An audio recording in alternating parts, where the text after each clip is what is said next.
Excited, and you'll see my image is behind me because we're streaming live now, and I'm delighted to welcome you in the room, but also people in rooms around Europe. Some of your colleagues I know are participating to this edition of Nextgen Live Presents. So this is part of the conference where we share what we're doing here in Barcelona with people out there on a topic of extreme importance. And it is of importance because yesterday, when I asked the question in this room, what's most important to the future success of retail? Is it technology or talent? Most people, of course, did the obvious thing, which is to mutter under their breath, both of them, of course. But when I forced them to put up their hands, it was talent that came top. And the most precious form of talent is leadership, and that's what we're going to talk about. I'd like to thank the sponsors of this Next Generation Live session, Icsc and European Shopping Centre Trust, who are enabling us to do this. In a few minutes, I'm going to welcome to the stage an established leader and a next-gen leader to be part of a fireside conversation. So that's Andrew Vaughan of Redevco and Emma Tattersall of Cushman Wakefield, and the founder of Ladies Who Launch, which I really love as a name.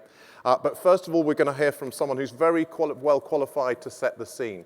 So Kate Sweetman, who I'll introduce, she's been an editor of Harvard Business Review, a teacher at MIT, has worked with brands like Johnson & Johnson, Hewlett-Packard Enterprises, but above all has been thinking about leadership for a long time, wrote a book called The Leadership Code, more recently has written a book alongside her colleague from SweetmanCragun, Shane Cragan, who we'll hear from later in the conference, Reinvention, Accelerating Results in the Age of Disruption. Hot off the press has been some research that they've been doing into the leadership that's going to be required to be successful in the digital age. So without further ado, I'm going to welcome to the stage our speaker, Kate Sweetman. Kate. Thank you so much. Over to you. Good, and this is my clicker. Yes. Hello, everyone. I'm very, very excited to be here. I go to a lot of conferences, and I have to say this is one of the most extraordinary. I feel like I've learned so much, not just about retail, but about technology and about innovation. And it's really exciting to see how much you all are really, really paying attention to this. But I have to say, I have been a little surprised that I have not actually heard the word leadership once in this conference. Am I right? Oh, really? And that fantastic Wordle, that image that Chris puts up with all the change and transformation and even discombobulation, I didn't see leadership. So I'm absolutely thrilled to be here to talk about my favorite topic, because our point of view at SweetmanCragun is nothing happens without leadership. We can talk a good talk, we can have a great plan, we can put out our roadmap, but unless we have the people to blow life into that idea, it's never going to happen. So I'm going to give you guys a pop quiz right now. I'm going to ask you a question, and I'm going to ask you to answer it honestly. If this will move. Am I hitting the right button? Okay. If Elon Musk or Jeff Bezos were to target the retail real estate industry for disruption, would your leadership team, not your industry, but would your leadership team have the leadership skills needed to survive? Raise your hand if you say yes. We will take him on. I see one over there. Excellent. We'll hear from you at the break. This is a question that we've been asking all over the world. We've been asking this question we're embarked in some really interesting research. I'm going to show you what we've learned so far. We're still going to be doing a little bit more of it. In the coming months, we're going to end up having a lot of content around that we're going to share through workshops and have assessments and such. But right now, I'm going to share with you the headlines that we've gotten. And this question, when we ask it in 40 different industries, 40 different countries, of many, many different kinds of people, CEOs, HR people, disruption people, they mostly say, oh my goodness. Their eyes get big and they say, I don't think I'm ready for that. So what we're trying to do is understand what it is we can do. Let me give you an example here. Now, I was going to talk about Elon Musk, because he's really famous. We all know him. Who's heard of The Boring Company? Right, The Boring Company? This is a famous story because What happened was he lives in Los Angeles. Los Angeles has the worst traffic of any city on the planet. He was sitting in traffic one morning at 5:15, and he sent out this Twitter, and he said, "Traffic is driving me nuts. I'm going to build a tunnel that will bore my way to where I need to get to. So I'm just going to start digging." And you want to know, so how many people think he actually did it? He did it. And the question is, how fast did he do it? He tweeted this out in the middle of December, and by the first week in February, he actually had moved all the cars off the parking lot and was digging a tunnel in his own property because the permitting process was going to take too long. And he has got the equipment going. It's 10 times more effective than any other tunnel boring equipment on the planet. And he's got permitting in Los Angeles, and he's got permitting in DC, and this was all just less than 2 years ago. Now imagine how long that would take most people. So he's an amazing example of a disruptive leader. Amazing. And I heard some great examples yesterday.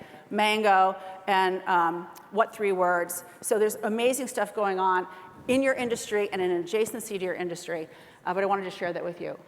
So we've been talking for the last 2 days really about what is disruption. And I think I've heard some really good definitions of disruption. But I just wanted to share with you how we think about it, because it's useful for us. The first thing is, the word is disruption. So it's really about game-changing transformations. It's about having something happen that is not only going to change what your product is or your service, but it is about how you go about everything. It could be your HR, it could be your advertising, it could be your outreach, it could be your brand identity, it could be anything. And when you look at the companies that have survived for a very, very long time, and I'm talking about companies that have been around for literally hundreds of years, they have gone through amazing transformations. They're unrecognizable from who it is they were originally because they know that they're in business to survive. And so they take on anything they need to. They're borderless. These country borders in terms of idea flow and technology flow and people flow, well, there's that Brexit thing. It's an increasingly borderless world. So ideas can come from anywhere. Obviously, it's digital. We've talked a lot about that. But that digital thing is not just apps on your phone. When you really dig into it and you see what AI is really going to do for us, and you see what robotics can really do for us, it is incredible. And so we miss these things at our peril, But it's also very uncertain. It's all happening very fast, and it's extremely complicated. And that's why leadership is so incredibly important, because everybody in this room is a leader. You wouldn't be here if you weren't leaders. And you really need to take that on very seriously about yourselves as being people who are going to own all this disruption. You're going to own everything that's going to be happening here. And you have to help other people own it too, because these things are way too big for any single person at the top. I have a chart that I sometimes show. In fact, I thought I was showing in this slide. Everybody here can imagine an organizational chart, right? We've got the box at the top. Do you have organizational charts in your companies, right? There's the box at the top, and then there's 2 more boxes, and then there's, and so on, right? Do you know why we use organizational charts? Where they came from?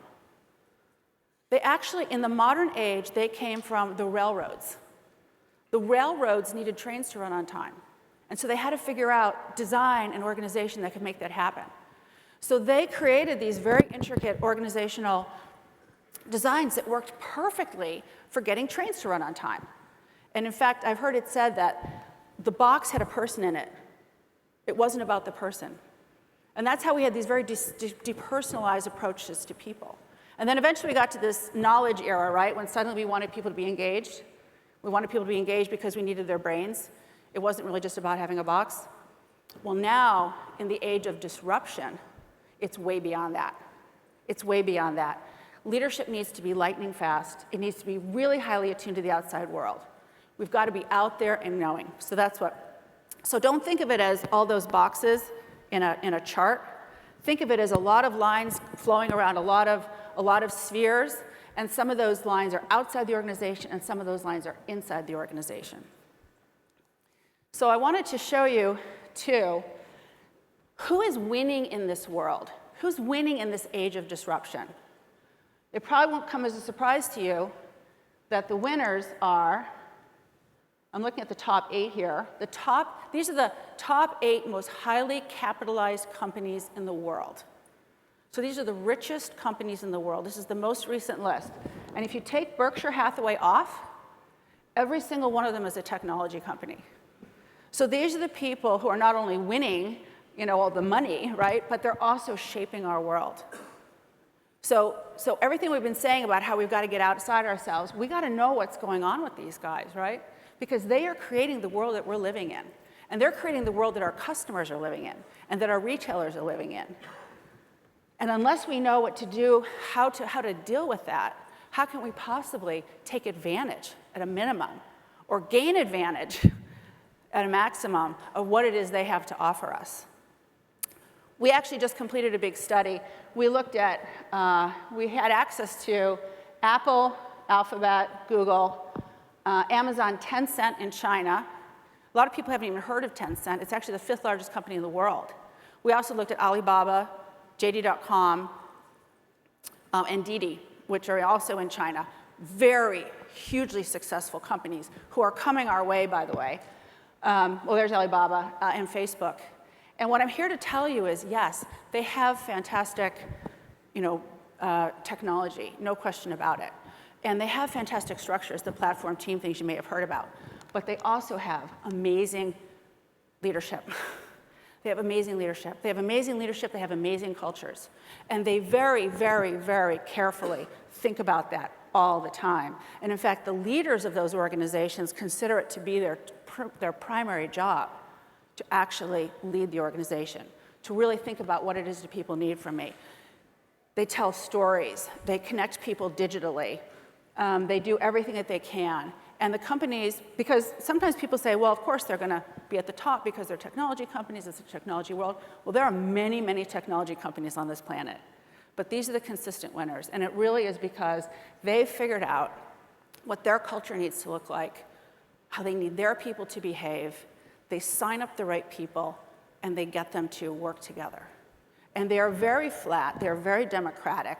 A lot of people speak up. You've probably heard about the 2 pizza teams at Facebook, right, or Amazon, and the hacking and everything. They are vibrant, problem-solving, problem-seeking and problem-solving organizations. So what we decided to do, because both Shane and I have been in the leadership and change business for a very long time, as Chris said, we've worked with many, many companies, helping them go through their own change programs. We've, developing the culture that they really need in order to succeed. But we said, you know what? It's a different era. It's a different age. Nextgen. What's our Nextgen leadership study? So what we looked into is, we basically said the world needs a leadership upgrade. We're going to crack the code on that, and we're going to do that by thinking really big and making sure that it's not cultural, what we're doing, but in fact, it's truth. That's why we've gone to so many different places. And I'm going to have to go through this very quickly. I'm just going to describe to you what it is we discovered. And then the team is going to come up here, and we're going to talk about it, and how does it apply here in our world. You've got to prepare for disruption.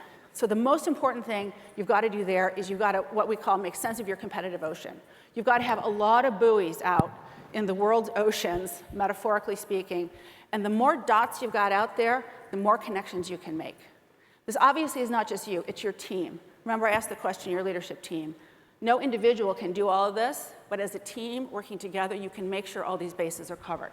Make sense of your competitive ocean, and you've got to be able to pull it back into your own life. So you've got to be expert at what you do, but you've also got to be a generalist, and I say you, plural, you and your team. You've also got to do what we say is charge disruption. Swim into it. If there's a big wave coming, don't run away. Charge into that disruption. Because that mental attitude, that fearlessness, that courage, preparing yourself to be people who can change is really, really important. One of the things I've heard a lot in the past couple of days is very smart people, very successful people, very able people who want to succeed and do the right thing. But we're not necessarily there yet in terms of jumping in. Would you agree? And that can be for a whole number of reasons. We're really busy. It's not our job. We're not technologists. There's somebody else who's going to do it. It can't be that way. Every single person in this room has to be that person jumping in and swimming. Mastering disruption. It used to be about engagement of people. Now you've got to inspire a movement. People have to so believe in who you are and what you're doing that they are signed up, they are volunteering, they're coming to you with ideas. They're not taking an assignment and complying. They're saying, listen, boss, listen, friend, listen, colleague, I have an idea. I think you need to know about it. It's Lady Gaga's Little Monsters, right? They are so enlisted. Mobilize at a moment's notice. Again, you have to have the processes and systems to really move fast. Bolt-on external capabilities, I want to take a moment on because I was having a conversation yesterday with someone, and what he said was, gosh, you know, we really need to have more IT in our organization, but every time I take it to HR, they say, no, we don't have a job description, that doesn't really fit. They need 10 years in the mall industry, you know, barrier. They don't fit our model, they don't fit our chart. I don't know how to bring that person on. My response to that is, well, work with these people so that they open up their minds. But there's nothing that says everything you need to have is inside your company.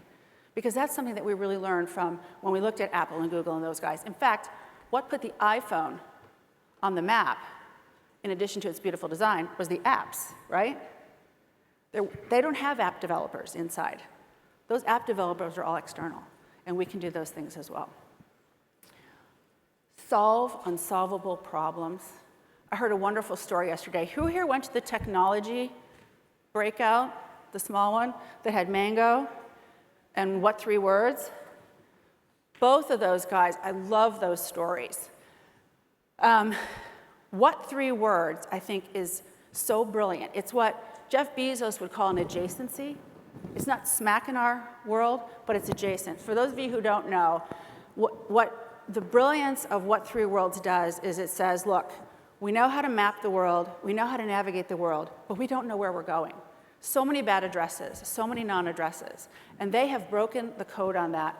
And I won't get into the details, but you should go to their website, What 3 Words. And basically, they are going to change the world by enabling people to so specifically get to where they're going to. So solving unsolvable problems, picking something that nobody else has picked out. I love the mango story. The mango story was, we want to take out the friction. And the brilliant thing that they did, and I'm sure they're going to do many more, the brilliant thing they did is they said, when somebody is in the changing booth, they can't really get out, you know, if they want to get something different. And so they become fatigued by that effort of trying to find the right thing and bring it in. So they did a brilliant job inside the booth of having an interactive screen where they could solve that problem. It was absolutely fantastic. Solving unsolvable problems, that's going to make a huge, huge difference. And once your organization gets oriented to that and they get excited and they have some muscle memory, they start doing that, then your organization shifts to becoming that. And innovate new business models, of course, if everything's changing, of course, if you're shifting your view of your customer, you're shifting how you serve the customer, you're shifting your product, you're shifting your service, you're shifting how you work internally, you're shifting how you're making money, that's a new business model. And again, you go to these big guys, they are constantly looking at their business models. They're not wed to anything. They're just looking at the reality as it's happening and saying, how can we capitalize on that? So those are our 7 master leadership skills. I'm wondering about time. Okay, 2 minutes. That's a new record. So these are just some images. Making sense of your competitive ocean, very, very important. You've got to be able to get out there. You've got to be curious. I heard a lot of stories yesterday. I was talking to someone actually at the outlet mall. She said, American outlets are so tired, are so dreary, and they never come to Europe and see what's happening here. And I would say, do you guys go to Asia, which is so bright? Charge disruption.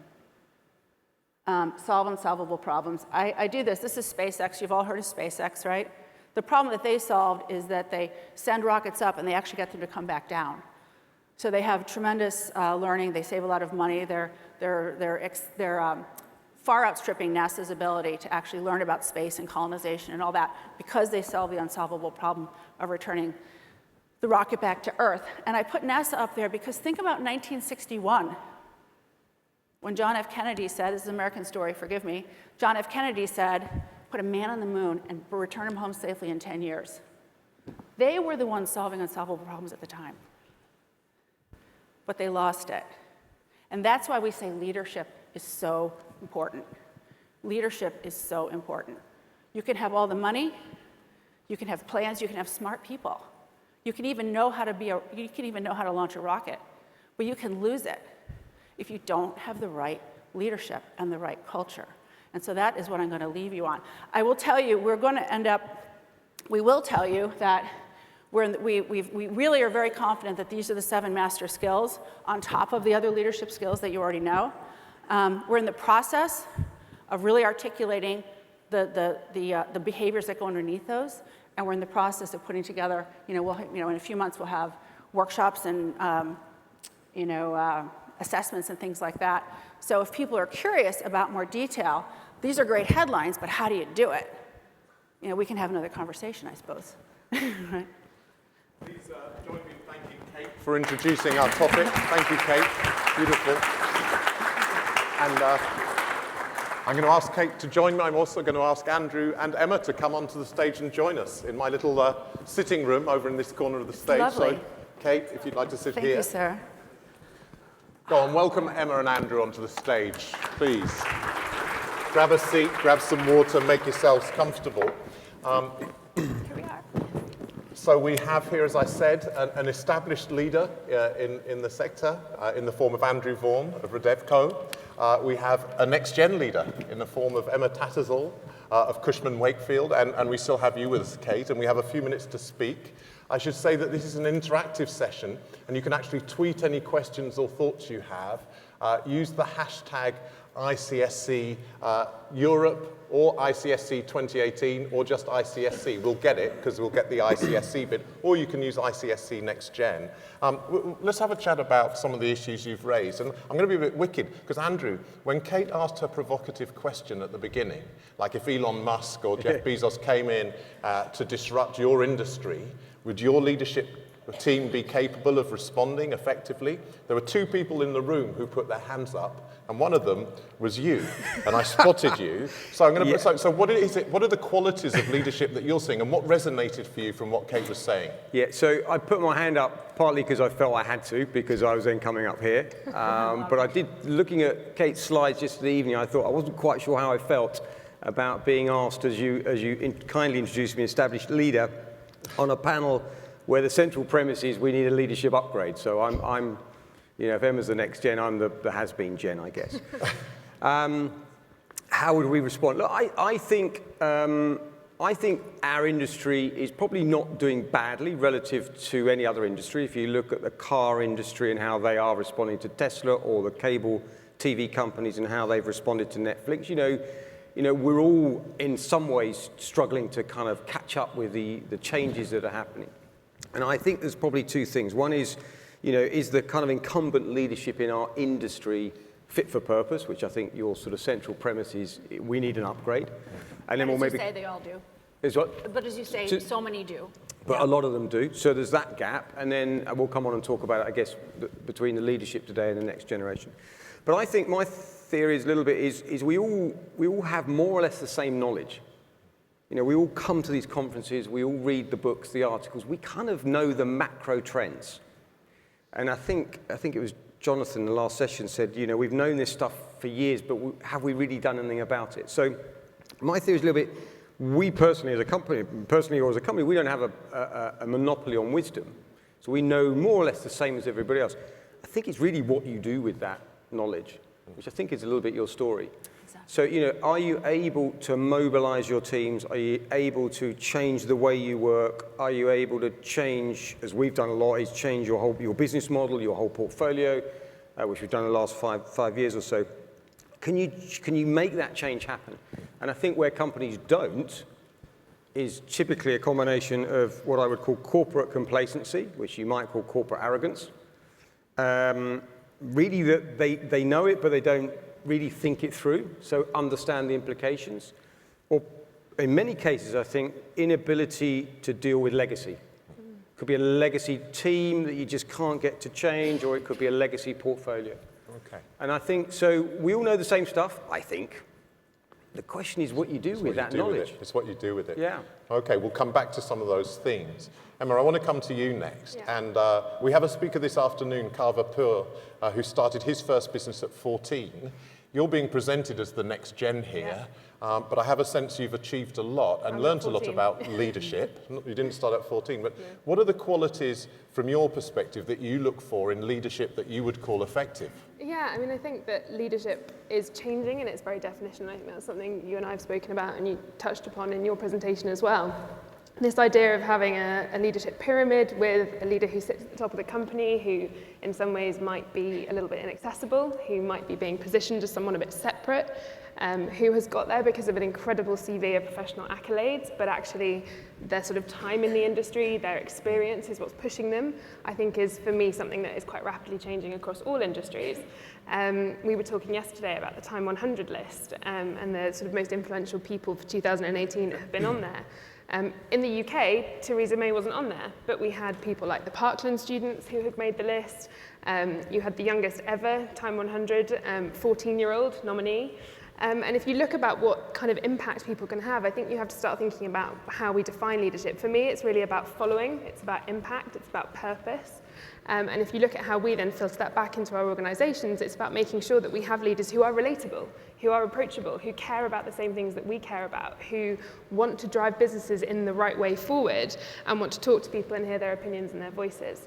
And I think that you know, within the world of Cushman & Wakefield and also within everything I do through Ladies Who Launch, what we are really trying to do is to promote conversation around these issues, to not shy away from the fact that the industry is changing, leadership needs to change. But that's okay, let's talk about it and let's work out the best ways for us to move forward. So brilliant. And building on that, Emma, so one of the functions of leadership is to create a culture, to create an environment where people can interact in the right ways. Yeah. Andrew, from your perspective as a current CEO, how do you do that? How do you set about creating an environment where people can give of their best? Yeah, I think it's sort of one of the big challenges, I think, of let's say, current leadership, is how you manage organizations where you have people from different generations, let's just call it the younger and the older, who have kind of totally different view on the world. So, you know, in my generation, a bit like you alluded to, Emma, you know, you started your career, you got a job, you kind of, you know, if you were ambitious, hardworking, you come in early, you stay late, or at least 5 minutes later than the boss, and then everyone disappeared. And you did your time, and then sort of, you know, if you were lucky enough, you got a promotion, and that world I don't think exists anymore. And so with a younger generation, you know, I don't think the younger generation aspire to be like the current bosses, if I'm honest. I think actually it's almost the reverse. You know, we're living in a digital world. I think it's almost the bosses need to aspire to be more like the younger generation, right? We're all addicted to these things. You know, it's the last thing you do at night, the first thing in the morning. We work 24/7. You know, I find it myself. I need more work-life balance because I can't go flat out the whole time, all the traveling on 24/7 without being more flexible in how I work. So we've changed our office. So we moved office. We got rid of all offices. No one has an office. I stand because we desks go up and down. I stand normally with three other colleagues on a block of 4. It's totally open plan. We're much more flexible in our working practices. Who are the colleagues? Who are the 3 who are closest to you in that formation? So I have the CFO, Chief HR, and then our assistant. Okay. We had a spare spot, and no one wanted to sit with us, so we had to say to the assistant, right, you have to come and sit with us, because no one else wanted to, which is probably not a good thing, but anyway, apart from that. So open plan, we're more flexible working, dress codes changed, you know, a few years ago everyone wore ties, you know, I occasionally still wear one, the Chief HR always wears one, but nobody else does. You know, so you have to create literally the physical environment, but I think it's also a lot about values and culture. And, you know, I think, you know, I'm massively impressed with the young people we have in our business and that I meet in the industry. And the one thing, maybe we'll come on to it, you know, I really think about how do we accelerate their kind of life experience, because I think they're so much smarter than at least I was at that age. So how do you get them into leadership positions? And how do you accelerate that kind of life experience bit, you know, bit of grey hair?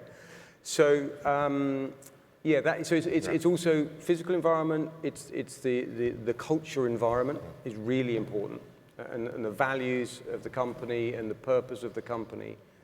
is all very important. And we will come back to the how do you accelerate and support and develop people, both within this conversation, I'm sure, and at the end we're going to hear from Herculano and Nextgen Live about an initiative which is all about that. But I'm loving this idea of, it used to be that junior people in an organization would aspire to be like their boss.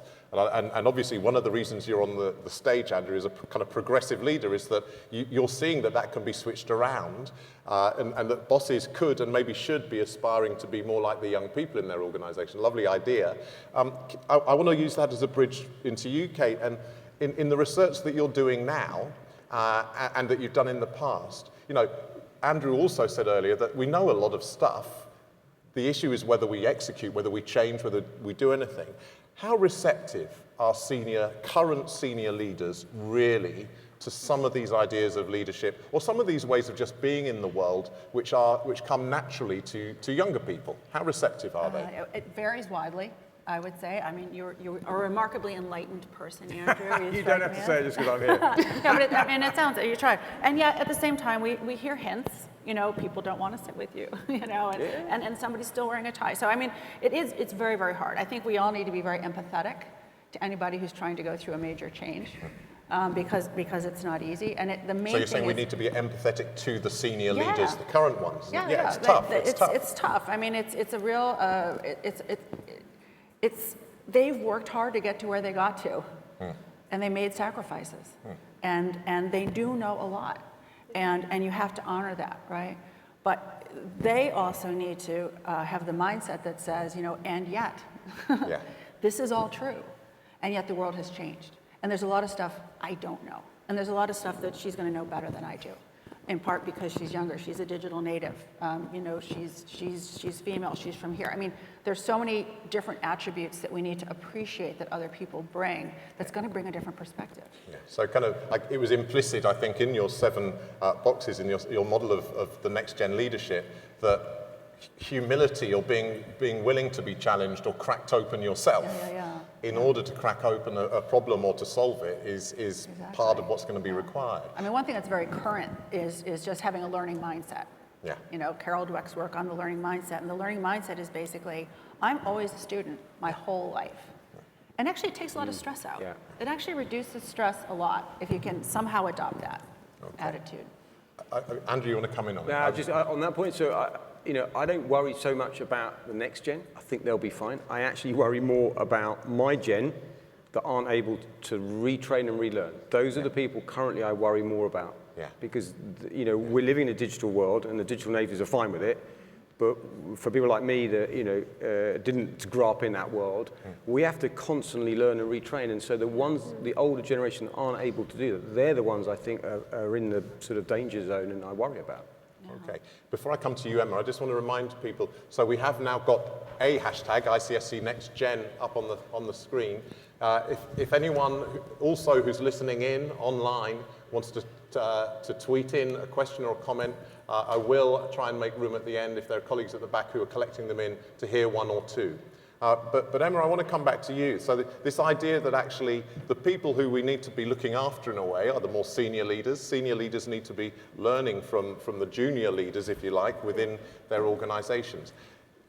Part of the premise of this whole session is that there is a gap in most organizations between the leadership that most organizations are getting at the moment and the leadership that will be required. Be honest with us.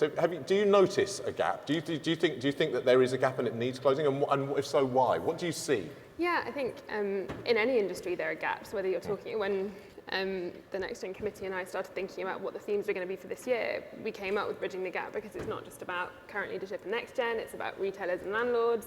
It's about men and women. It's about young and old. You know, you've got so many gaps at the moment. And like, thank God everyone isn't like me, because what boring places they would be to work. But actually, I think what you need to really work on is what we were talking a bit about earlier, that idea of friction and really bridging it and opening the conversation. And I think we are all responsible, whether you're a graduate, whether you're a CEO, we all have a responsibility to be actively trying to do something to change it.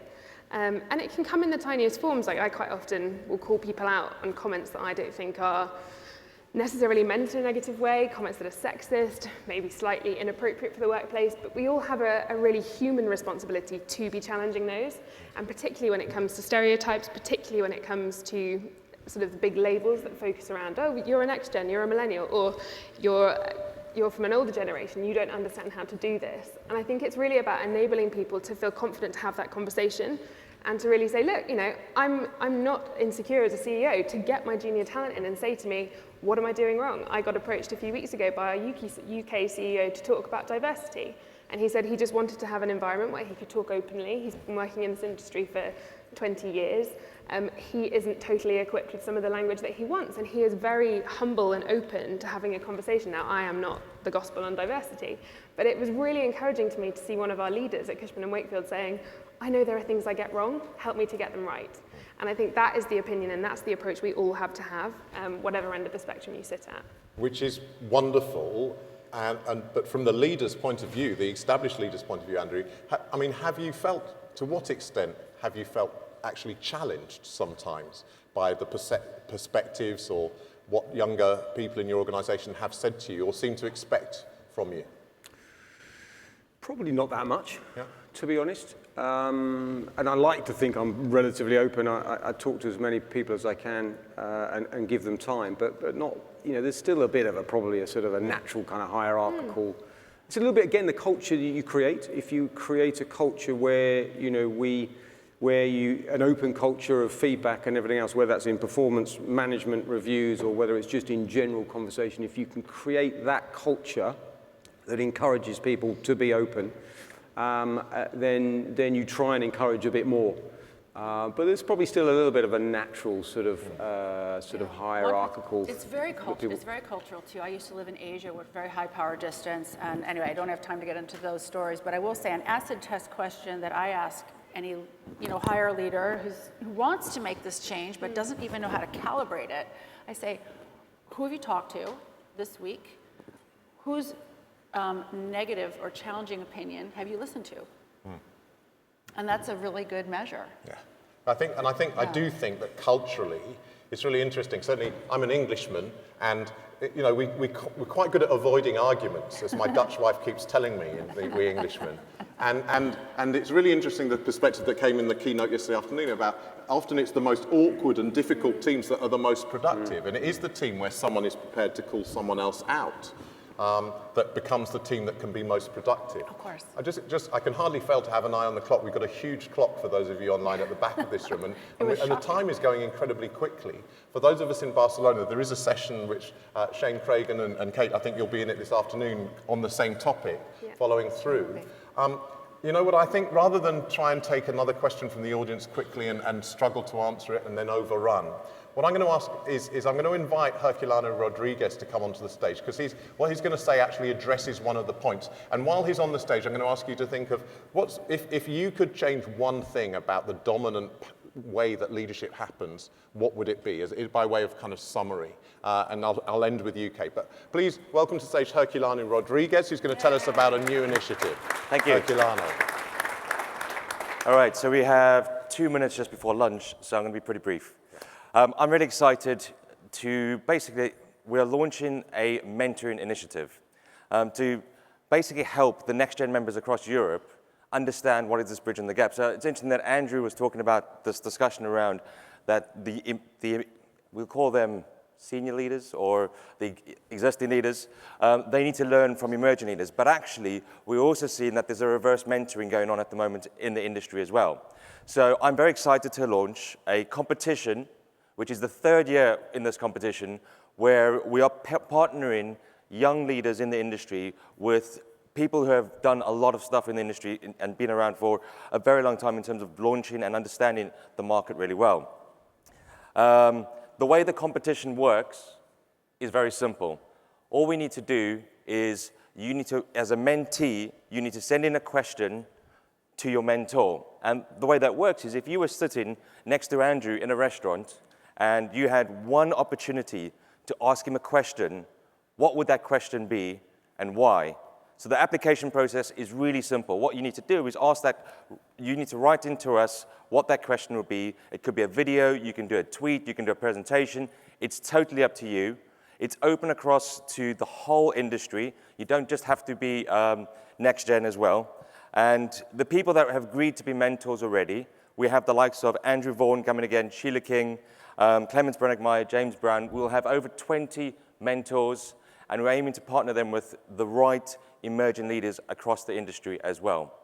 More information will be sent very soon, and I think the key thing about this is what we're trying to do is the continued theme around bridging the gap. And that's really what I think is really important about the mentoring initiative as well. Brilliant. Thank you. Thank you. Arno. Thank you. So you've had a few moments to think. Starting with you, Andrew, if you ruled the world of leadership, what would you want to really see shifting next? A quick fix to the total and utter lack of diversity in our industry. That was my answer. Oh, Hey, you're both allowed to have the same answer. So a quick fix to the lack of diversity. If you could, you know, wave a magic wand. 50-50 gender representation at every leadership level, at every conference, at every event, and minimum 25% ethnic diversity as well. Why? Because I think it's so important to have diversity of perspective, and it is so important to include voices in the conversation that wouldn't normally necessarily get a chance to be on that stage. Okay, Kate, you do rule the world of leadership. What would your thing be? I'm not going to say diversity, although it's very, very important. It's extreme, but it's related. I would say two things, really: courage and curiosity. And I think that's what's going to make diversity work. Yeah. Right? People need to speak up, no matter who they are, with consideration, but courageously, which you clearly embody. But that's what I would say: courage and curiosity. Courage and curiosity is a lovely place on which to end this panel. It's gone ridiculously quickly. I'm sorry, we could have stood. As I say, there is one of the breakouts after lunch which will continue on this theme. Can we thank our panelists, Andrew, Emma, and our speaker, Kate? Thank you very much. So very briefly, I'm going to say what's going to happen over lunch. In fact, Andrew, thank you, because the roundtable lunch next door is sponsored by Redevco. And the tables are set out and ready for whoever's going to go there on the different themes. You should have signed up. If not, have a look. And if there's space, you can sit down. If you don't want that, there's a kind of a less formal, structured lunch going on in the same area as yesterday. After lunch, we go into 3 sessions, and those sessions start at 2:05. And I can put them up. They're on the middle screen there. So here we've got investing in talent, which is that continuation. In room A, we have fake news and alternative facts, which was referred to earlier on. And session 3 is in room B, Ready for Anything, which is about a big theme I know of great importance to many people, and we started the conference talking about the challenges for Barcelona. It's about security, resilience, and continuity. And then we'll be back in this room after that for the final sessions. But for now, and I should say, I mentioned to him Carver Poor, who runs Space 10, or is the creative director, which is basically the innovation lab for IKEA, is going to be giving our final keynote about what's coming in the future. It's going to be brilliant, and we have a stellar panel to end the conference with at the end of the afternoon. So please go enjoy your lunch, enjoy your roundtables, go to your sessions. Thank you once again to our panel.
like showers. There's nothing I can see. Lying awake for hours. Time stands still around me. Teardrops feel like showers. I thought I was free.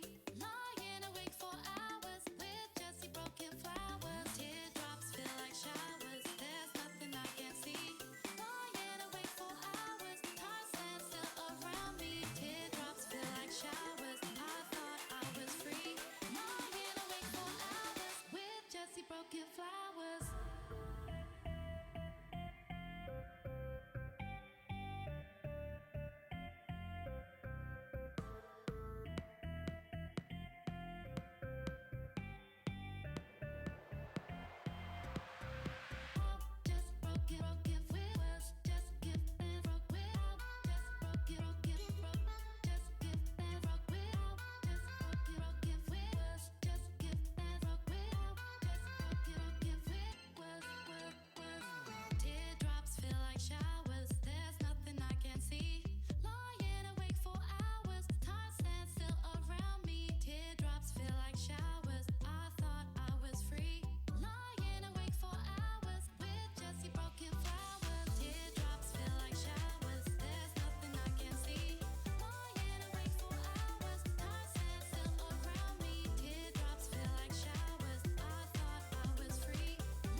I'm halfway gone. We fought long enough, and we were holding ropes, but untied to love, tied to love, saying if we had a moment we could ignite. Instead it seems we're trying hard to start a fight. Along these streets you read my words in the night. You hear me call, let me come home to you. Let me come home to you again. Don't let me lose you too. Your smile still echoes through my head. Let me come home to you. Let me come home to you again. Don't let me lose you too. Tell me, would you let me in? Home again.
Come home to you again.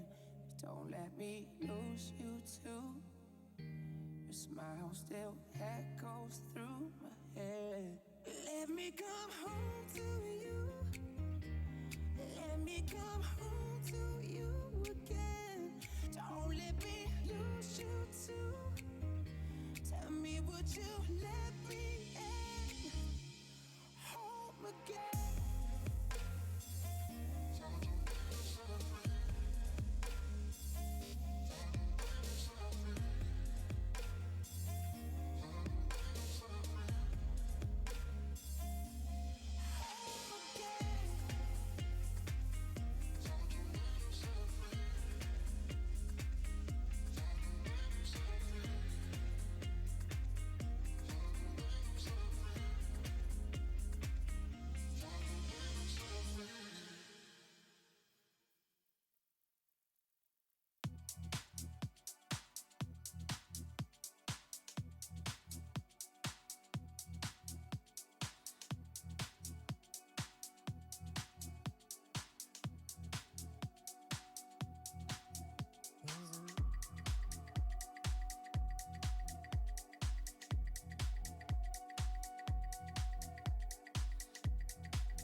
the street. I don't know how to feel about what you say to me.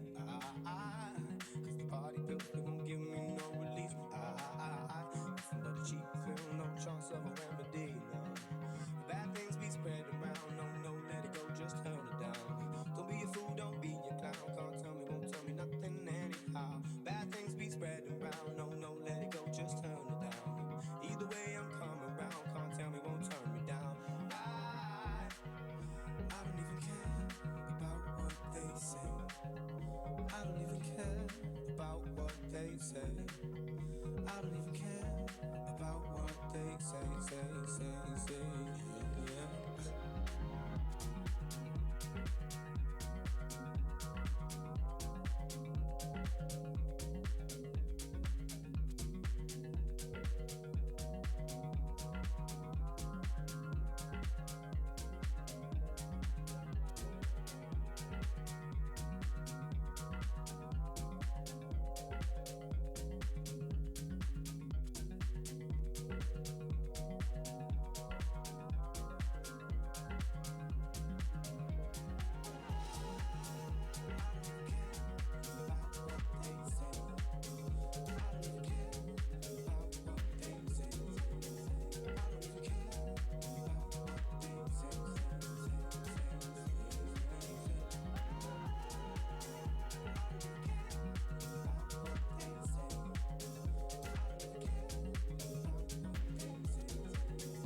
Times that I've seen you lose your way, you're not in control, and you won't be told.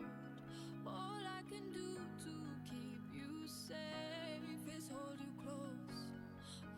close till you can breathe on your own.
can breathe on your own. Two, you can breathe on your own. Hold tight, you're slowly coming back to life. I've been giving you hell, I've been giving you hell, darling. Let go of all your haunted dreams tonight. I've been giving you hell, I've been giving you hell, darling.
Ladies and gentlemen, if you'd please take your seats as we're about to begin. Thank you.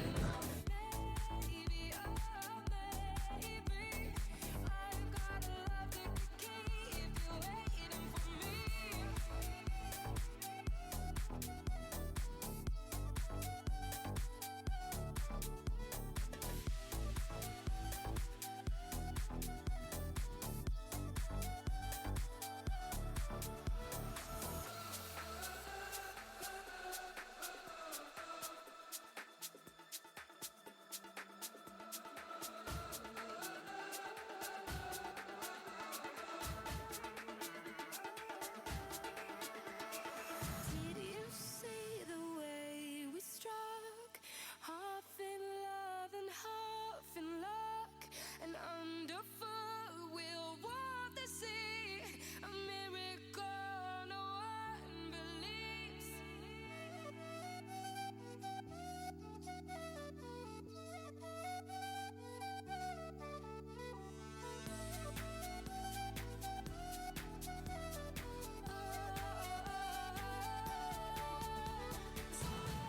Maybe, oh maybe, I've got a love that could keep you waiting. Oh maybe, oh maybe, I've got a love that could keep you waiting for me.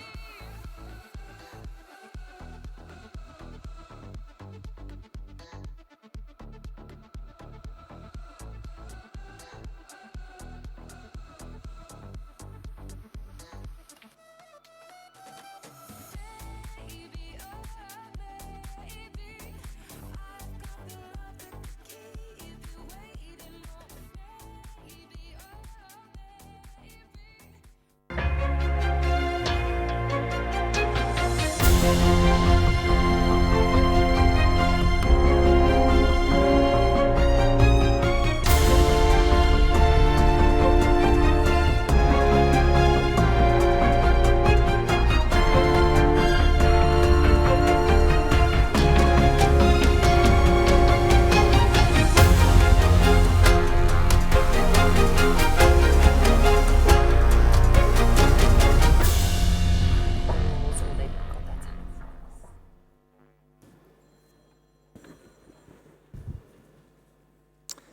Welcome, everybody. We're glad you're here.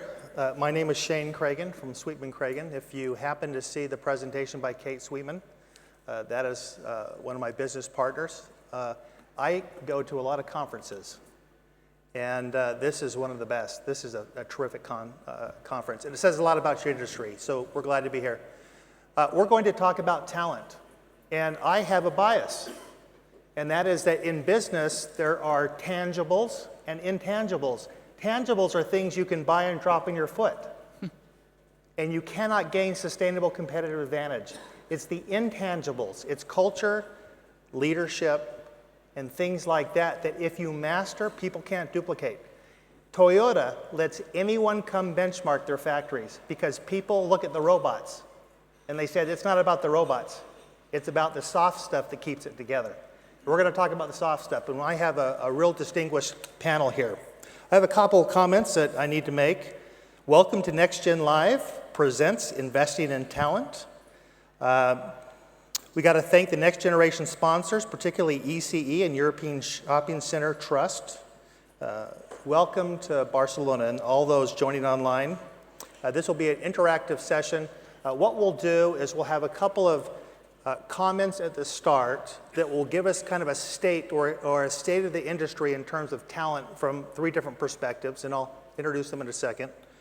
And then we'll go into 3 topics. One topic is how do you attract the right talent? And what is that? How do you develop it into the right talent and even better talent? And lastly, how do you retain talent? And then we'll have some closing comments. And we'll have tweets throughout that we might answer if we have some time. So thank you for being here. Let me introduce our distinguished team. On the far right here is April Trubshaw.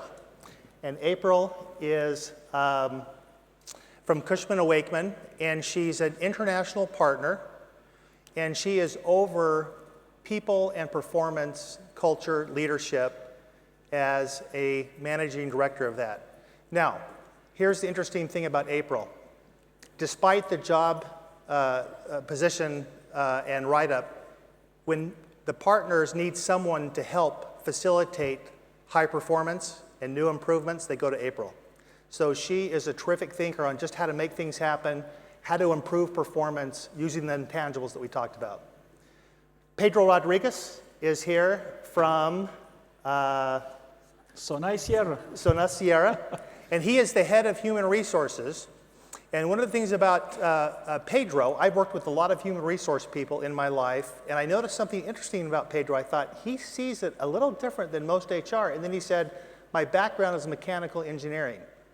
And I thought those are the best HR heads, the ones that actually have specific background that apply to HR. So we're glad Pedro's here. And lastly, we have Serena Althaus, and she's a senior managing director at Ferguson Partners. And they are recruiting, and her specialty is recruiting in the real estate area. And one of the things I appreciate about her is she has a perspective. She actually chose, she's in London, Portugal, London. Serena's in London, but she chose to spend 18 months in Milan so she could have international experience. So this is a distinguished panel. We're glad you're here. We're going to start out by talking about sort of the state of the industry in terms of talent. Welcome, everybody. April, let's start with you. Tell the group, in terms of your position at Cushman & Wakefield as an international partner, thinking about the intangibles of leadership and high performance, but mostly in terms of talent. What is happening right now in the industry in terms of talent, in your perspective? Well, I think everyone's heard in the past few days around the amount of change, disruptive change, technological innovation, need for data, environmental impacts that are happening. And when you're at the forefront of that change, what's happening is you need leaders that can inspire, can motivate, and can lead. And often the information you get to help you do that is outside of our own industry.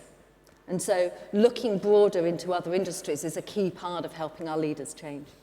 And so let me just follow up on that. So what you're saying is different than maybe 10 years ago. The ability to look outside the industry is becoming really huge, especially in terms of talent. Absolutely. I think we've all got conventional ways that we've used for years of developing our people. And I think where we are now is actually having to be at the forefront of where change is and needing to react to it and ahead of it. And sometimes the clues around where we can do that happen outside. I had a fantastic story around how a neonatal unit worked with Formula One pits crew teams in order to learn the skills to make them better. And it's a neat little example, but a really good one to say sometimes you have to look outside of your own industry in order to find the skills that you need to make your own industry work and lead within that field. And going along with that, before we go to Pedro, most of the times as we look at where disruption comes from, where does it come from? Outside the industry. Yeah. So thank you for that. Pedro, what are your thoughts in terms of sort of the state of the union, sort of the current state of talent, especially from your perspective of Portugal and head of human resources? Well, I can give you a perspective also of a person that did different roles in the company, and actually I happen to come often to Icsc European conferences, 15 years ago? And from what I'm seeing now, it's totally different. Everything is changing faster. Of course, we read the news, we have access to a lot of information every day, and we realize everything is changing very fast. Not only on the retail real estate industry, but in most industries. Of course, ours is particularly impacted. But there is also, in my view, an emerging talent that is showing up. I'm very positive about that. That doesn't mean that we are prepared. Say that one more time, emerging talent. Yeah? Can you say what you said? There's an emerging talent, did you say gap? No. Through. I think there is more talent coming through. Everyone is very scared that there is a fight for talent and there is no talent. I'm afraid I disagree. I have to just say that we must understand where to look, because there is talent. There is talent, young talent, and it's plenty of it. And you mentioned that my perspective in Portugal, but actually my company has a multi-country perspective. Even though our headquarters are in Portugal, we are in many different countries, and I think it exists in many different countries as well. But companies must change, that's for sure, because if you continue doing things the same that you are doing, of course you're not going to change. And I think that's a lot of internal change needed in our companies, also to be able to attract the talent and to develop our own talent and to retain our talent. Okay, thank you, Pedro. Serena, how would you respond? Which bit? Your thoughts in terms of how do you see the situation of talent, just the general talent situation in the industry of real estate? Has it changed? Is it the same? Do you see shifts happening? What are your thoughts? I think probably you need to split it into two groups. So if you look at the leadership end, a lot of the people who are still running real estate businesses, and this isn't just retail, this is across the board, the old pale, stale male adage is still a universal truth in our industry. And so you've got people who are in their 40s and 50s who are struggling to keep up with the modern technological innovations. But to be honest, it's a headwind that they're fighting, because I came out of university in '91. I know it doesn't look it. And therefore, I was really at the beginning of the technological evolution. I feel so disadvantaged that I don't know how to use technology better. I couldn't even do the tweeting or twittering of whatever it was we were doing at our roundtables that was meant to go so that we could feed it into the system here, which is not a good admission. So I think at the other end of the spectrum, you've got the millennials. So that is anyone who was born after 1980, just in case that wasn't clear. And they are driven by very different factors. They are fast-paced, they want experience, and I love what they represent. I have some concerns about what they represent, because they will probably change job more than our generation did, for sure. They typically don't care about the work-life balance being so tilted towards work and not nearly so tilted towards experience and life, which means at some point you're probably going to get a bit of a disconnect in terms of number of years experience of somebody who's been doing the same job who's in their 50s as the person who's doing it in their 30s, because they just won't have had as many hours, but they are going to be the ones that are driving the change. And do I think we can bring different kinds of skills into the industry? Yeah, I really hope so. I mean, technology clearly is the one that everyone is focused on, and whatever the tech companies are doing, we need to learn from. And I think what they're getting right is they're providing the sort of environment where people have got the flexibility of life, they've got a mission, and we had an interesting discussion actually on our roundtable lunch, where one of the younger members of the table said the things that he was asking from his boss was to be able to go to conferences, to travel, and to have different kinds of roles within the organization. And I think that's what we need to embrace. Fantastic. One of the things that we've discovered in our research around leaders that lead transformation or inspire a movement is the importance of getting a first follower and then a team that can make it 1 + 1 + 1 = 100. If we go to April and you think about attracting, so this topic, here's the first topic, attracting, then we're going to talk about development and retention. But in terms of attracting talent, tell us about that. Yes, I think in retail real estate, it's changing. And there are other parts of the real estate industry that are probably more interesting and more exciting and more edgy. But I think the really attractive thing about retail real estate is the massive and unpredictable change. And so organizations need to have a story for their people around what that is, because it's actually quite attractive to be at the forefront of that, to be able to galvanize teams to respond to that change. And so if you can create your story around what you want the future to be and provide the opportunity for somebody to lead on that, that's a really great way of bringing people, both that know it, but also people outside the industry that can help and add to my earlier point around that. So is the idea that if you want the best talent, and I agree with you, Pedro, there's a lot of talent out there. Maybe we look different places. Yeah. But still, finding the A talent, right? The real top A talent can be tricky sometimes. I would imagine storytelling or giving them a higher noble purpose to work towards is maybe more important than compensation and position. Would you agree with that? I would agree indeed. What do you think, Pedro? Well, there is, there are this HR jargon, and then one want to go onto it. But we usually talk about EVP, employee value proposition. We also talk about employer branding. And I would you know, coming from, I'm already 20 years on this shopping center industry, and I would just ask the audience, if you want to get consumers into your shopping centers, what do you do? I suppose you all know what you have to do. And I think it's precisely what we have to do to get out the talent. If you want to get A segment customers to your shopping centers, you know what you have to do.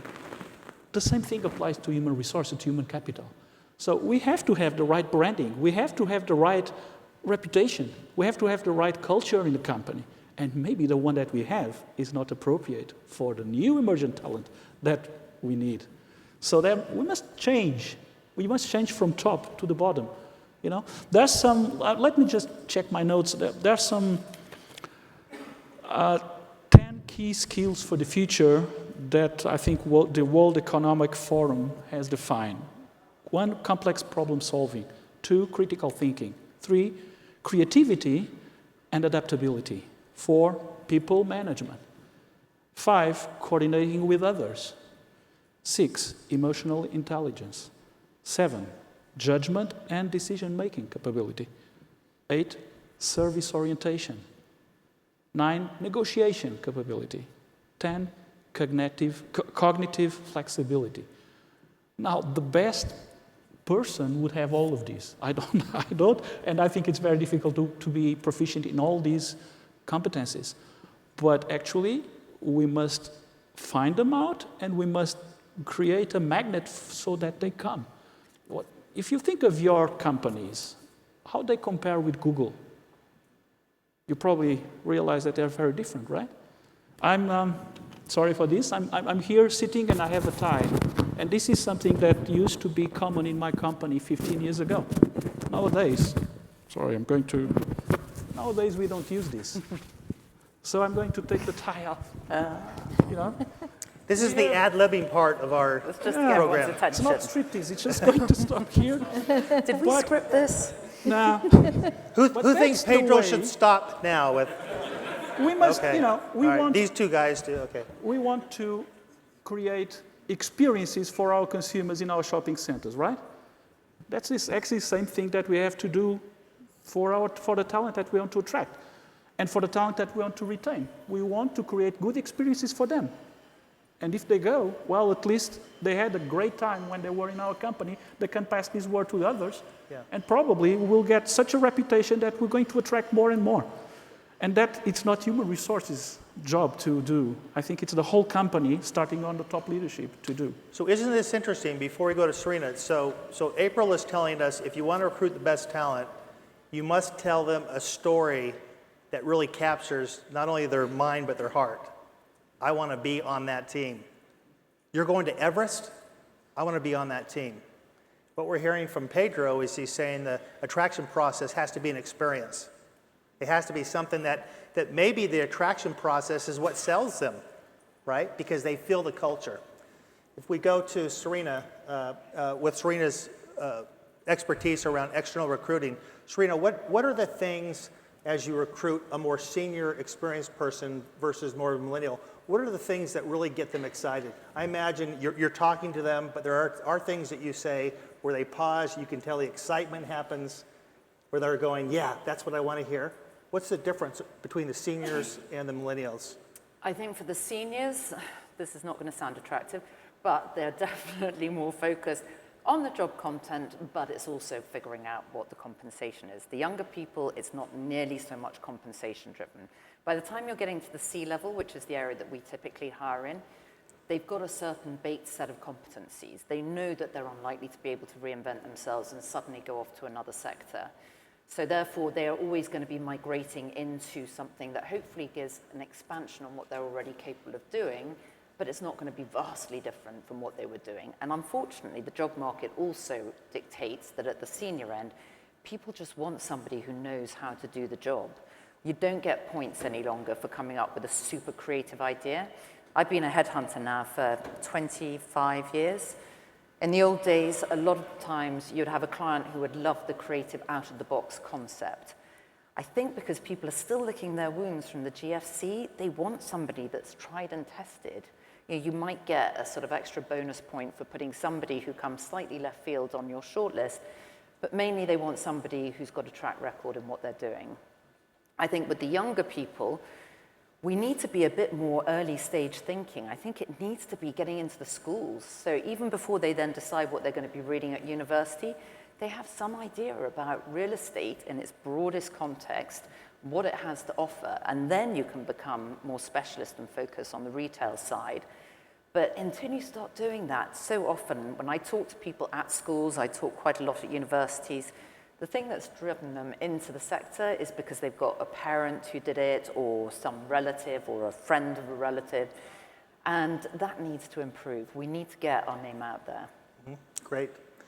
Let's move to development. So one of the things about development is we want to put people in positions where they succeed.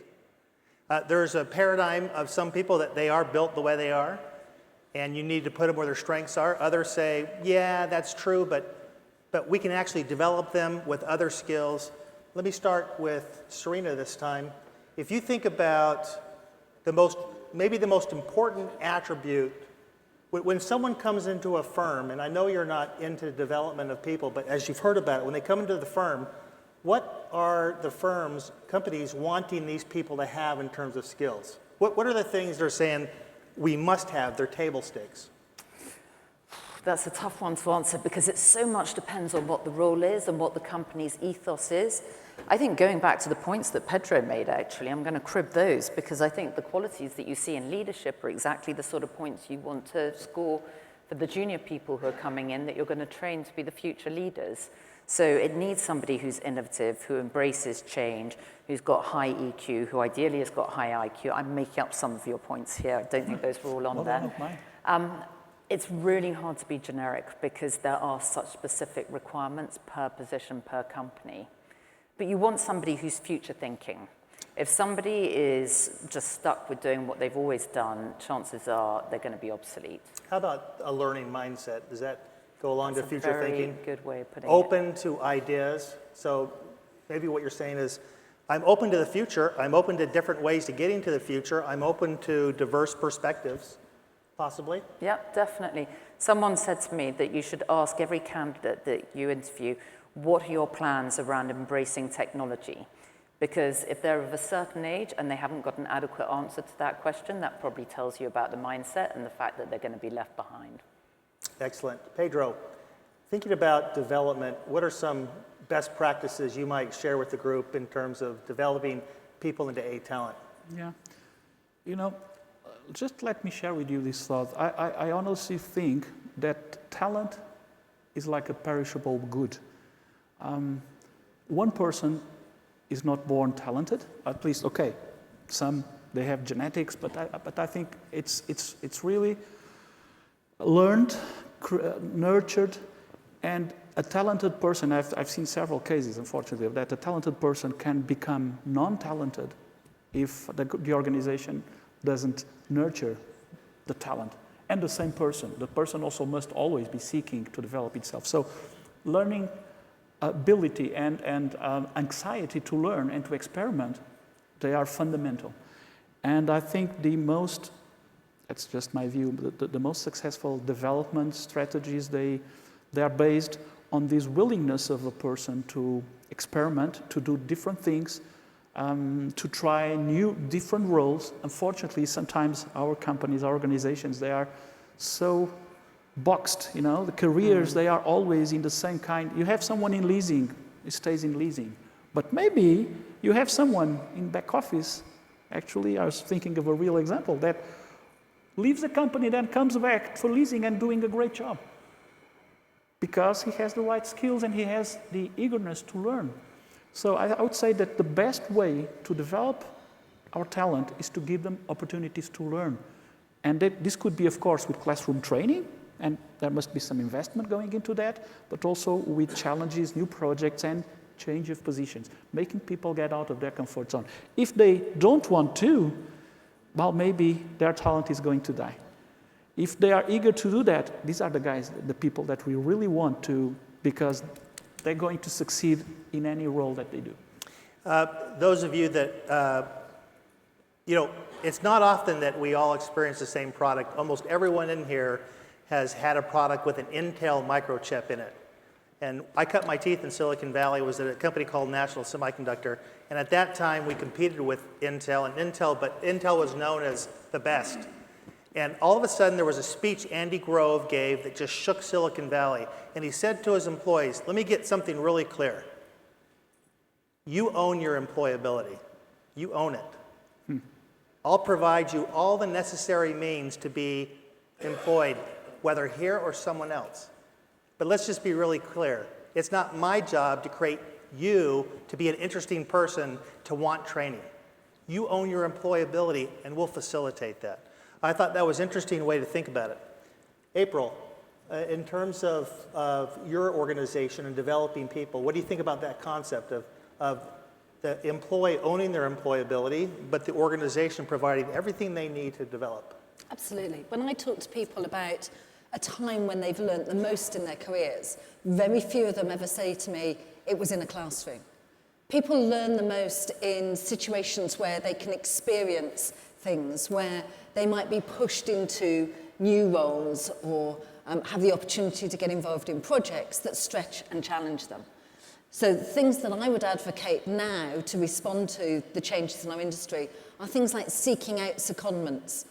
Those of you in the business that don't have the opportunity for big development programs, talk to each other and find opportunities to second your people. Consider things like job swaps and shared work shadowing opportunities to get involved in projects together to give you that exposure and that experience. And some days you won't know what you're doing, but you'll learn really fast. You'll seek out the opportunity because of your own interest and ambition to succeed. And I think that's what helps people really develop fast in this environment. Fantastic. And because of time, let's move on to retention. As a consultant, as we work with companies in different industries around the world, one of the signs of a company that's struggling is when they play victim when their best people leave. So their best people leave, and the answer is, well, I couldn't really do anything about it. They had a better offer. Actually, people don't leave unless they have a felt need to leave. I know a lot of companies where the best people never leave. April, let's start with you. In terms of employee retention of the best people, what are some of the factors that will retain them even if they have headhunters calling them? I think there's a lot about recognition. There's also a lot about the trusted relationships they have within their business. I'm a huge advocate of using feedback as a way to not just develop, but to retain people as well. Really important people know what they're doing well and have the opportunity to continue to do that, as well as getting those insights into the areas that they might need more exposure for in order to do a better job. And also a way of retaining is that manager conversation or that feedback from a client. So using those relationships. People don't leave companies, people leave their managers. And so for all of those managers that are in the room today, ask yourself if you know what motivates and challenges and engages your people. And don't assume you know, ask them, have those open discussions, and then find the opportunities for them to be able to use those skills and to get those experiences. Because if people are being challenged, if they're being inspired and they are excited in their roles, they don't answer the calls from people trying to tempt them elsewhere that is an unknown. You know, that's interesting. So what she said is people don't leave companies, they leave managers. That means if you're a manager and a person leaves that's an A player and you weren't anticipating it, you're not having enough of a conversation and have not built enough of a relationship where they can come to you and say, hey, there's a couple things I'm struggling with right now. Great insights. Pedro, in terms of retaining top talent, what are some thoughts that you have? Well, at Sun ICRO, as so many other organizations, we conduct exit interviews, but we don't do it massively, we don't do it mechanically, we do it like if it was handicrafting. So it's always the same person having a confidential meeting and without taking notes to try to understand what are really the reasons that motivated people to get out. And then we have a report, but just statistically aggregated. We don't have information about the individuals.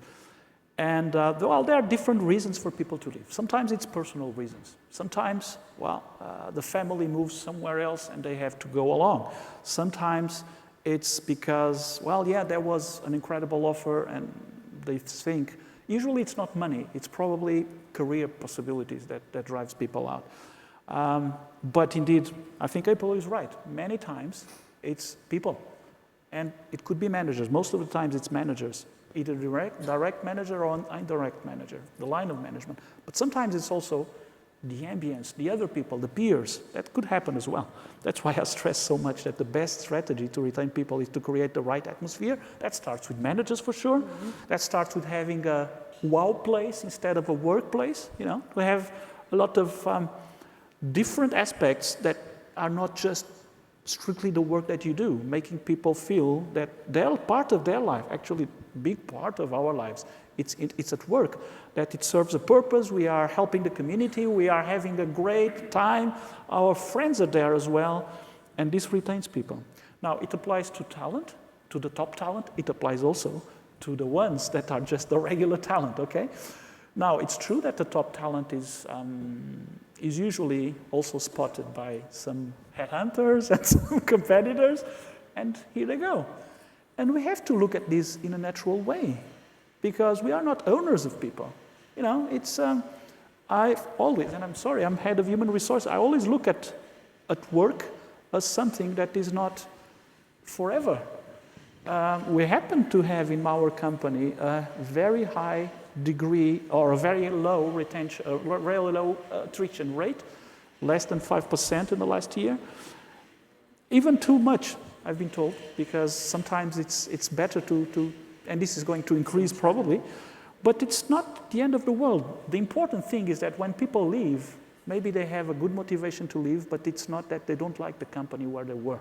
They maybe are looking for an opportunity that just didn't materialize in that company, because we cannot produce miracles, we cannot open up for everyone, although we must make an effort to the top talent sometimes to put aside some people at the top, so leave space for the ones to grow. It's like taking care of plants, you know, we have sometimes to cut so that the plant grows.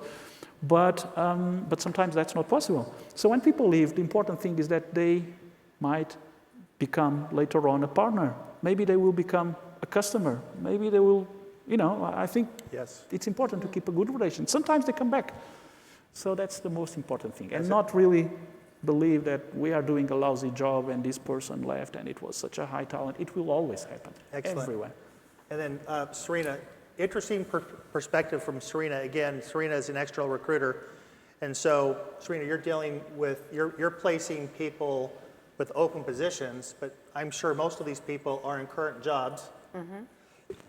In terms of retention, what are some of the top reasons they're willing to look outside for a different job?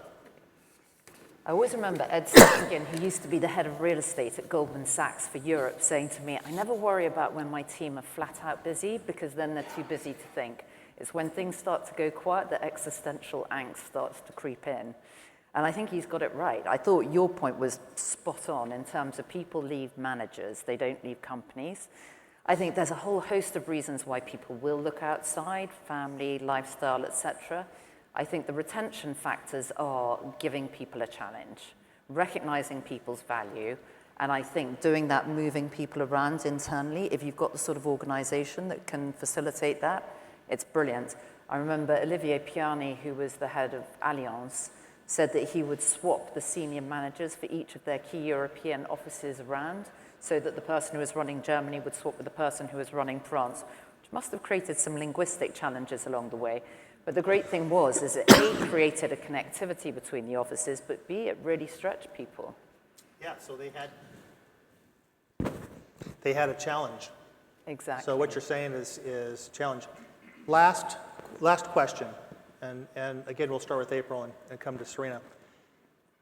Let's say you have an employee, and this might be something that people out here are dealing with. You have an employee that's an A player that you don't want to leave, that you get a tip, is thinking about leaving, could get a higher salary, but you don't have the budget to match it. What can you do to still retain that person if you can't increase it 10%? What would you do? The first thing you have to do is understand what it is they're looking for. Because you can offer them all sorts of things that to your mind might work, but if you don't truly understand your person and what they want to achieve, then you're never going to persuade them. So I guess that's the first thing. And then think outside of the box. To some of the points I've been making, think about where can you give them different experiences. There are some organisations, to Serena's point, that move their leadership around every 3 years. So what are the opportunities to do that? What are the opportunities to get the experiences that they are looking to leave for? And how can you put them more in control of their remuneration so they might achieve those big salaries they're being attracted for? That's interesting. Thank you. Pedro. You know, I tend to think that we should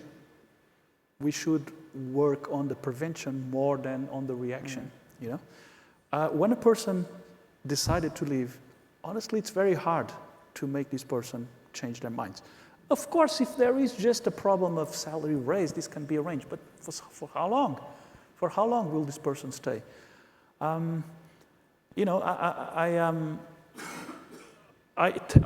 happen, because of my background, and I happen to think that any manager is an HR capital manager as well. So it's an HR director. Every manager should have this priority. I like that. This priority. Yeah, that's good. And so what it has to do, and I mentioned before that we have exit interviews, we also have what I could call stay interviews. We have, of course, identified our highest potential people. We have to look after them. We have to nurture talent. We have to develop them. We have to be close to them and to understand how they're feeling, and before it's too late, put in place whatever we can to prevent the exit of this person. And then if finally this person leaves, well, okay, let's keep in touch. Maybe sometime later he comes back. So that's actually what I think. I think it's we have to be always looking. We have some processes, of course, institutionalized in our company. We have a mentoring process. We have a job shadowing process. It's never enough. The best thing is to have every manager look out of their high potential people, nurture their talent, be always paying attention, and play the role that sometimes they believe, no, that's for human resources. I have to focus on the results of my business. But then, in the medium term, the results will be affected if they don't keep the talent. So it's very, very important for them to have this priority. Excellent. And Serena, last question. Is it true that most people want careers where they can leave a legacy, where when they retire they can look back and say, I made a difference? And is that if you were trying to, I know we can say a lot of people are after money, but I would subscribe, and I'm going to check with Serena, that a lot of people want a challenge and they want to be able to solve a problem and they want to be able to say, I made a difference in my career. Would you say that's true or not? I think it has to be true. I think the best leaders definitely have got their eye on what the rest of the market is going to say once they've moved out of their role. Yeah, it's an interesting question and one I hadn't really prepped for. But yes, certainly, I think that's a key factor. Going back to the retention point as well, I do think that Harvard Business School advocates that we should be having weekly sit-downs with our team and direct reports. And not everyone's got the luxury of time to do that, but it is something in an ideal world that we should all be doing, because the prevention rather than the retrospective trying to redeem the situation when it's too late is definitely an easier cure. Okay, thank you. Let's see. Pedro, can you help me with that name, maybe? What about the generation gap? New digital talent? It's down here as well, by the way. Are young, whereas process and organization are old school, how to succeed. Well, quite right. But you know, I did not know, and Shane can attest that we were not going to use slides. So I sent Shane just a couple of images. One of the images was an image of a doctor delivering a baby. And the doctor was hanging the baby by the legs, and there was a nurse saying, look, doctor, it has no umbilical cord. And the doctor said, yeah, it's a new generation, wireless, right? Wireless. But that's not true. Come on, let's face it. We were the wireless generation when at our age. And our parents, they did not know what computers were. And we were the first to have these. So yeah, it's true. There is always a generation gap. Has always been, and it will always be, in my view. But fortunately, these guys that are now the millennials, in some years, they're going to sit in where we are now. And they will also have the same problem. So I don't think it's very critical. But of course, I think, again, repeating that companies should be more faster, more flexible, and they have to create the right environment to attract people and keep people. And I'm saying that, not saying that my company is doing that. I think we are, sometimes in some offices it's okay, in some others, fortunately it's not, because it's easier to say than to do it. But this should be an obsession from all the organization.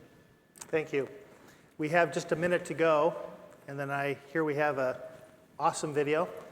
Let me just go back to what we started with. And let me ask you by a raise of hands, how many of you think that the intangibles of an organization, the soft things, culture, leadership, trust, are just as important as the processes and technology and equipment? Raise your hand. Now, hands down, raise your hand if you feel like that gets discussed just as much as the other and financial in your team meetings. Raise your hand. And that's fantastic. So let me say this. One of the things that you can do coming out of this conversation is recognize that the conversations around the soft stuff is just as important, maybe more important than the hard stuff. Why? I can't duplicate the soft stuff. Back to the point of Toyota, go on YouTube and check it out. So the people of GM come into Toyota and they see these robots going crazy and they're taking notes. And when they go back, they're like, we need to get that robot. Did you see what was I think it was Schneider, right? Japanese. I had a guy and he said, we just laugh. We're like, yes, it's the robots. No, it's the culture. It's the trust. It's the feedback. It's all the things around that. It's the intangibles. So thank you for listening to our discussion. Thank you, April, Pedro, and Serena. Thank you very much.